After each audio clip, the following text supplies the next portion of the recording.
어려운 시간 내주셔서 감사하고요. 우선 저희가 귀 항만청에 대한 좀 소개를 듣고 싶습니다. 좀 간략하게 소개를 해주시죠. 이렇게 저희 항을 찾아주셔서 대단히 감사합니다. 예. 네, 우리 항은 지난 86년에 개항을 했습니다. 개항을 한 이래 한 23년여 정도가 지났습니다만은 벌써 대한민국에서 총 28개의 무역항 중에 4위를 하는 그런 갈목할 만한 그런 항구로 발전을 했습니다. 그래서 앞으로도 점차적으로 항구는 더욱 발전해 나갈 것으로 생각하고 있습니다. 총장님께서 작년 5월에 부임하셨는데요. 부임하시면서 귀 항만청에 대해서 가장 역점을 두신 부분은 어떤 부분이 있고, 그 다음에 또 나름대로 많은 지적이 있으리라 생각되는데, 좀 소개할 만한 지적 사항이 있으면 좀 소개해 주시죠. 예, 제가 이제 여기 온 이후로 이제 얼마나 항구를 살찌울 것인가, 그런 측면에서 항구를 바라보고 있었습니다. 그래서 작년의 경우는 이제 여러 것 중에 자유무역지역이라는 곳이 있습니다. 우리 배후 부지에 자유무역지역에 이제 입주자를 선정해가지고 그와 같이 화물을 유치할 수 있도록 그렇게 이제 조치를 했고, 그 다음에 저 가운데 있는 이제 서부두 쪽에 시멘트 부두들이 이제 들어서게 되었습니다. 그래서 거기에 또 하나의 선석을 더 만드는 그런 작업들도 또 했고, 내항 쪽에 보면 또 3개의 새로운 또 부두들이 또 올해 개장을 하게 될 겁니다. 작년에 거의 준공 단계에 이제 들어섰는데, 그래서 항구 자체의 이제 볼륨을 늘리는데 일단 역점을 뒀고, 그 다음에 그 볼륨 하에서 각 운영사들은 또 운영사대로 선사를 유치한다든지 화물을 유치한다든지 이런 작업을 계속해 나가고 있는 겁니다. 지난해까지 미국발 금융 위기로 국내 모든 기관, 기업들이 어려웠고, 항 역시 그런 영향에서 벗어나지 못했다고 생각드는데, 현재 이런 어려움을 귀 항만청에서는 좀 어떤 방향으로 어떻게 좀 극복하고자 노력을 했는지 좀 궁금합니다. 그렇습니다. 08년도에 미국발 금융위기가 이제 일어남으로 해서 우리나라 전역에 그런 문제가 확산이 되고 있었습니다. 그래서 우리 정부에서는 이제 항만에 물동량을 좀 더 많은 유치를 하기 위해서 각 부도 운영사들에게 대대적인 사용료를 인하를 해줬습니다. 예를 들어서 컨테이너 전용 부도 같은 곳은 전액 부도 사용료를 면제하든지 이런 조치를 많이 취했고, 또 국내 국외에 화물 유치를 위해서 타켓 마케팅을 한다든지 이런 쪽으로 영업 활동을 많이 해서 우리나라에서 유일하게 08년 물량을 증가한 그런 항구가 되었습니다. 평택항 입학 선박 및 컨테이너 처리량이 굉장히 유기시에서 큰 성장이 됐다고 방금 말씀하셨는데, 이에서 어느 정도 양인지, 올 한 해는 또 어느 정도 성장을 기대하고 있는지 그걸 좀 소개해 주시죠. 네, 08년까지는 약 한 35만 TU 정도를 처리를 했습니다만은 작년은 약 37만 TU를 했습니다. 늘어난 양은 얼마 안 됩니다만은 타 항구는 마이너스 된 반면에 저희들은 6%가 성장한 그런 갈목할 만한 추세를 보였습니다. 그래서 올해는 40만 TU에서 50만 TU 정도로 성장을 거듭할 것으로 그렇게 생각을 하고 있습니다. 얼마 전에 해상교통관제센터를 평택항 마린센터로 이전해서 새 관제 서비스를 지금 제공하고 계신데요. 이쪽 평택항 마린센터를 이전한 어떤 배경이라든지 배경 이후 어떤 부분들이 변할까 생각하시고 이전을 계획하셨는지 궁금한데요. 저희들이 가장 애로점을 느끼고 있던 게 현재 이 청사 2층에 우리 관제센터가 있었습니다. 관제센터가 있어가지고 항이 전혀 보이지 않는 곳에 위치를 했기 때문에 그런 점도 하나의 계기가 되었고, 또 이 항만이 점점 그 선석수가 늘어납니다. 2011년이 되면 약 60척이 동시에 개로할 수 있는 그런 거대한 항구가 되는 겁니다. 따라서 그런 수요를 충족하기 위해서는 현재의 기기, 관제 시스템 가지고는 도저히 수요 충족할 수 없다는 판단하에서 좀 더 여러 선박들을 동시에 관제할 수 있는 그런 넓은 그런 면적이 이제 필요했습니다. 마침 이제 마린센터가 여기에 입주함으로 해서 바로 눈으로 보면서 또는 이제 레이더를 보면서 양쪽으로 다 관제를 할 수 있도록 하는 그런 이유 때문에 이전을 하게 되었습니다.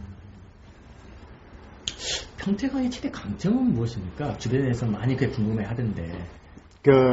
이제 우리나라 최초로 개항을 한 부산진항,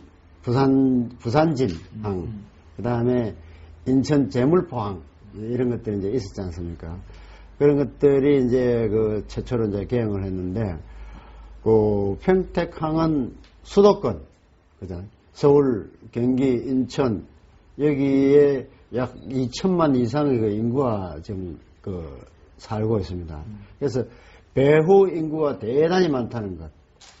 또 하나 여기서 또 관심을 가져야 할 것이 이제 중국이 정말 걸어가는 정도가 아니라 달려가는 그런 경제 성장을 이루고 있기 때문에 대중국 관문으로서는 여기가 가장 가깝습니다. 그렇기 때문에 이상 말 안 해도 그 정도의 배후, 그 다음에 앞에 중국이라는 게 있기 때문에 발전할 가능성은 무궁무진하다고 하겠습니다. 일반 국민이나 독자들은 항만청에서 과연 무슨 일을 할까 사실 궁금해 합니다. 여기 항만청이 하는 주요 역할이나 주요 하는 사업 분야는 어떤 부분인가요? 여러분들께서는 우리나라가 섬나라가 아닌 것처럼 혹시 생각하고 계실지 모르겠습니다만은 섬 중에도 최악의 섬입니다. 대부분의 섬나라들은 팔방이 이제 바다인데 우리는 3면이 바다면서 한 면은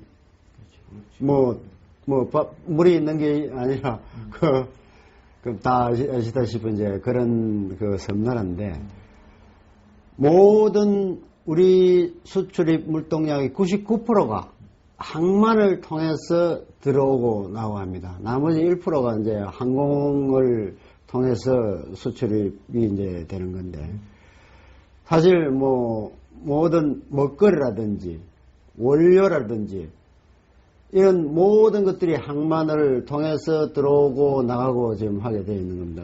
그러니까 하루라도 이 항만이 사실 없다면 우리는 모든 생필품이 모자라든지 이런 심각한 문제가 생길 겁니다. 그것이 이제 항만이라는 것이 바다와 육지를 연결해주는 중요한 관문인 것입니다.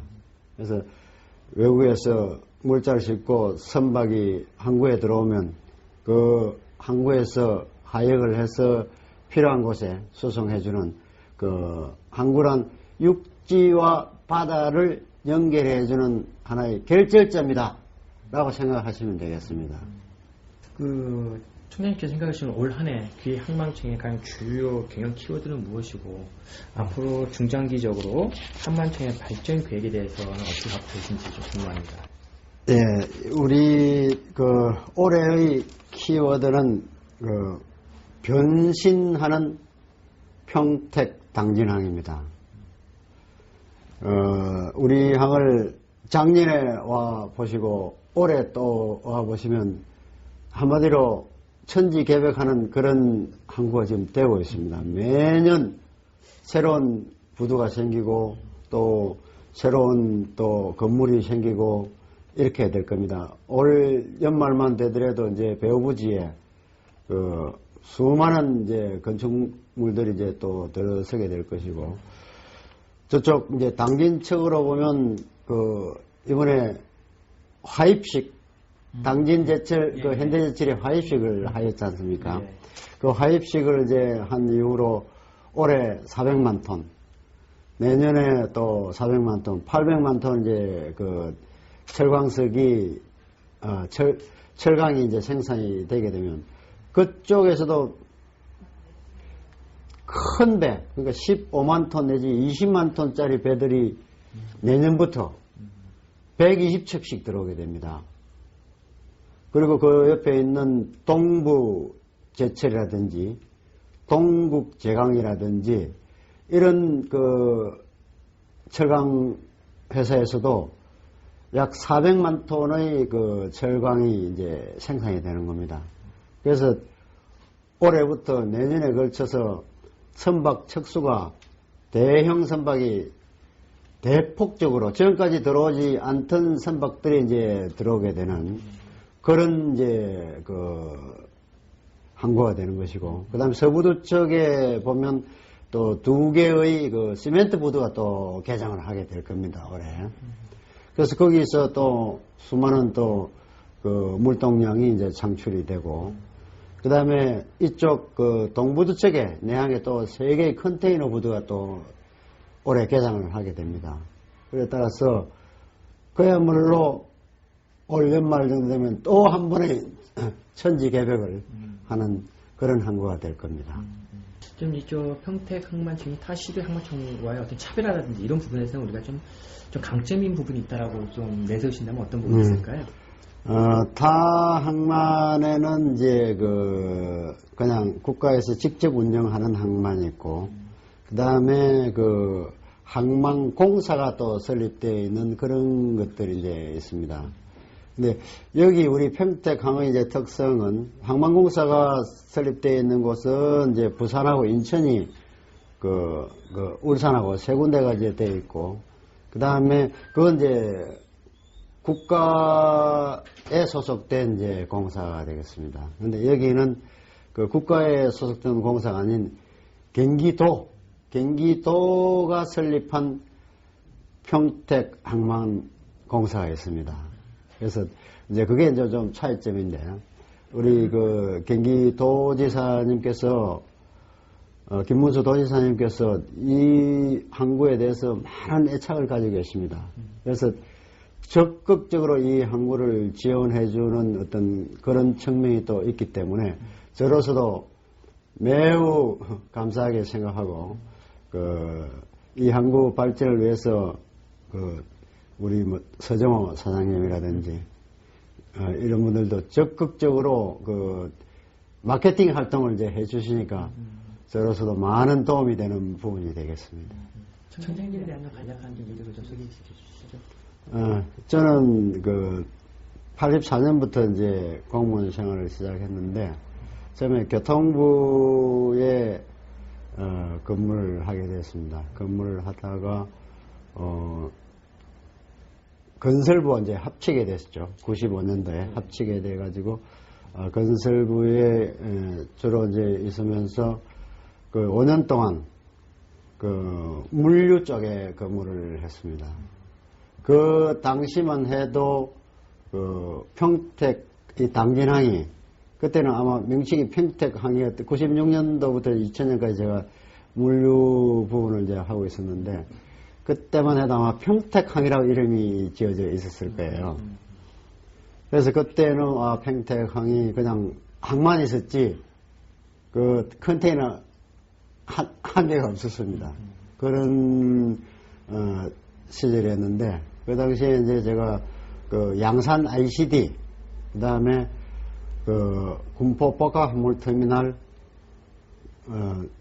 이런 것들을 제가 준공을 시키고, 또 부산항에 산재되어 있는 오디시아이라는 게 있습니다. 오디시아이라는 게 뭐냐면 항구 바깥에 컨테이너 야드가 있는 거잖아요. 그래서 그런 것들이 산재되어 있었기 때문에 정리하는 작업도 하고 있었고, 그래서 바다와 관련된 일을 그때부터도 많이 한 경험이 있습니다. 여기 항만청 상당히 그 임기가 어떻게 되나요?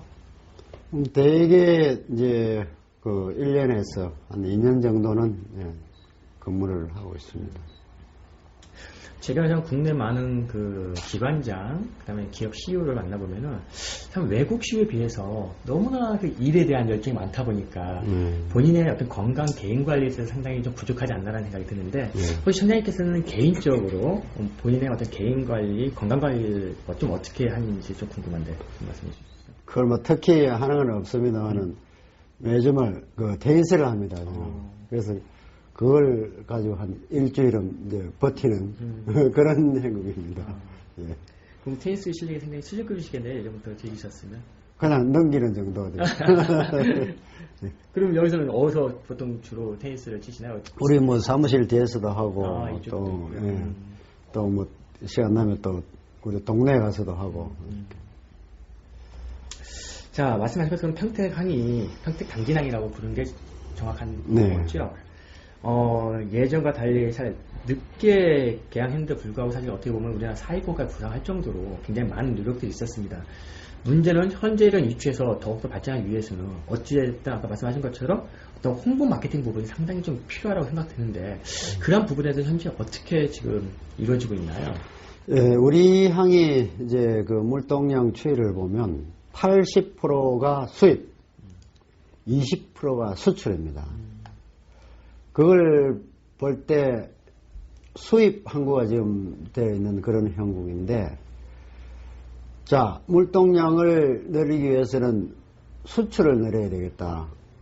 그러니까 수출 그 비중을 이제 높여 나가야 되는 거죠. 왜 그러냐면, 10척의 배가 들어왔으면, 이 중에 8척은 빈배로 나간다는 겁니다. 거기에 문제가 있는 거죠. 그러니까, 빈배로 나가게 되면 자연적으로 뭐 물류비도 비쌀 뿐만 아니라 그에 따라서 아예 들어오기를 꺼려 하게 되는 거죠, 배들이. 그래서 어떻게 하면 이제 그 수출 비중을 높일 것이냐. 그래서 올해는 그 우리 경기도하고 협조를 해가지고 그 수출을 늘릴 수 있는 방향으로 그 뭐 홍보도 하고 그렇게 해 나갈 계획으로 있습니다. 앞으로 중장기적으로 이쪽 항만청의 좀 발전 계획, 비전에 대해서 좀 마지막. 간략하게 우리 항구의 모습을 말씀을 드리겠습니다. 지금 여기가 기아 자동차 공장입니다. 여기가 기아 자동차 공장이고, 그 다음에 여기 우리 수도권의 그 연료, LNG, LPG 공급기지로서 그 원정리, 이 부두들이 산재해 있습니다.